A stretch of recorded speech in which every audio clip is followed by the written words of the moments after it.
আজকে আপনাদেরকে এখানে আমি দাওয়াত করে আনছি, কারণ রমজান মাস, নামাজের সময় আছে, ইফতারির সময় আছে, অনেক কিছু সময় আছে। আপনাদেরকে এইভাবে যদি না ডাকি তাহলে আমি আপনাদেরকে একত্রিত করতে পারবো না। আপনারা সমাজের জন্য এত ভূমিকা রাখেন, স্ব এলাকায় আপনারা এত কর্মকাণ্ড করেন, কিন্তু আমরা সমাজ থেকে আপনাদেরকে আসলে মূল্যায়ন করতে পারি না। আমি তো নমিনেশন পাই নাই যে আপনাদেরকে ডাকছি, আপনারা বিভিন্ন মসজিদে এলান করেন, আমার জন্য ভোট চান, সেটার জন্য না। আপনারা একটু সম্মান দেওয়া যায়, সেটা আমি চেষ্টা করলাম। আপনারা আমার জন্য দোয়া করেন, আমাদের দলের নেতা কর্মীদের জন্য দোয়া করেন, আমরা সেটার মধ্যে তৃপ্ত হব, সেটার মধ্যে মনে করেন আমার আত্মতৃপ্তি খুঁজে পাবো।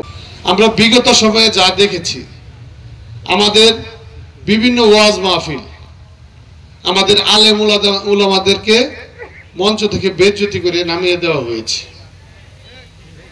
ধর্মের কথা বলতে গেলে অবশ্যই সৎ এবং নীতি কথা আসবে, সুদের বিরুদ্ধে আসবে, ঘুষের বিরুদ্ধে আসবে, দুর্নীতির বিরুদ্ধে আসবে।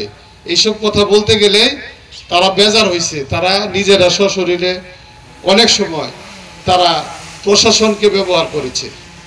আপনারা বিভিন্ন মসজিদের ইমাম, আমাদের ধর্মে যারা ইমাম তারা হলেন সমাজের প্রধান। আমরা কিন্তু এই জায়গা থেকে চলে গেছি। আমরা মসজিদের সভাপতি সেক্রেটারি নির্ধারণ করতেছি টাকার উপরে নির্ভর করিয়া, সমাজের পেশি শক্তির উপরে নির্ভর করিয়া। আমি কিন্তু জীবনে মসজিদ মাদ্রাসার এখন পর্যন্ত সভাপতি সেক্রেটারি হই নাই।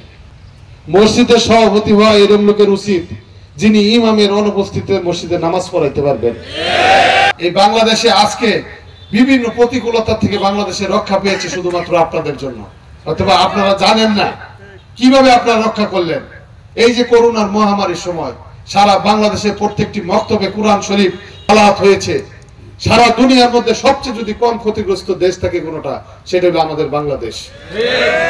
অনেকে বলে আমরা অ্যান্টিবায়োটিক ওষুধ খাই, আমরা বেদাল ওষুধ খাই, এই কারণে আমরা করোনা হয়েছে না। কিন্তু আমরা স্বীকার করতে চাই না কোরআন তেলাওয়াতের ফলে, আল্লাহর উসিলার ফলে, আপনাদের কর্মের ফলে আমরা যে এই করোনা থেকে বেঁচেছি, সেই ব্যাপারে আমরা কিন্তু বলতে চাই না, কৃপণতা দেখাই। জিয়া রহমান, আল্লাহ যেন ওনাকে জান্নাতুল ফেরদৌস নসিব করে। ওনার কনিষ্ঠ সন্তান আরাফাত রহমান কোকো, উনিও মৃত্যুবরণ করেছেন।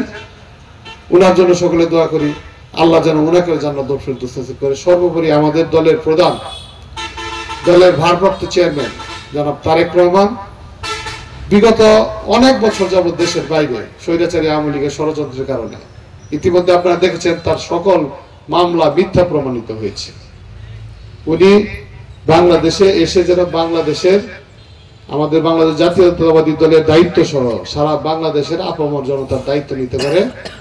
আগামী যে নির্বাচন হবে তার নেতৃত্বে বাংলাদেশ জাতীয় দল যেন সরকার গঠন করে এবং তার নেতৃত্বে সারা বাংলাদেশের আলেম উলামা সহ সকল ধরনের মানুষের সুযোগ সুবিধা যেন নিশ্চিত হয়। মানুষের ভোটের অধিকার, ভাতের অধিকার, শিক্ষা ব্যবস্থার অধিকার, ধর্মের অধিকার, সকল ধরনের অধিকার যেন নিশ্চিত হয়, সেই আশাবাদ ব্যক্ত করে আপনারা সকলেই উনার জন্য দোয়া করবেন, উনি যেন অচিরেই বাংলাদেশে ফিরতে পারে, সেই আশা এবং প্রত্যাশা রেখে আপনাদের সকলকে আমি আবারও আমার ব্যক্তিগত পক্ষ থেকে ক্ষমা চেয়ে আমি আমার কথা এখানে শেষ করছি। বাংলাদেশ জিন্দাবাদ, বাংলাদেশ জাতীয়তাবাদী দল জিন্দাবাদ, শহীদ জিয়া অমর হোক, খালেদা জিন্দাবাদ, মানবতার নায়ক জনাব তারেক রহমান জিন্দাবাদ জিন্দাবাদ। ধন্যবাদ সকলকে, আসসালামু আলাইকুম। ষড়যন্ত্রকারী ষড়যন্ত্র থেকে হেফাজত করো আয় আল্লাহ, হাসাদকারীর হাসাদ থেকে হেফাজত করো আয় আল্লাহ, হিংসুকের হিংসার থেকে হেফাজত করো।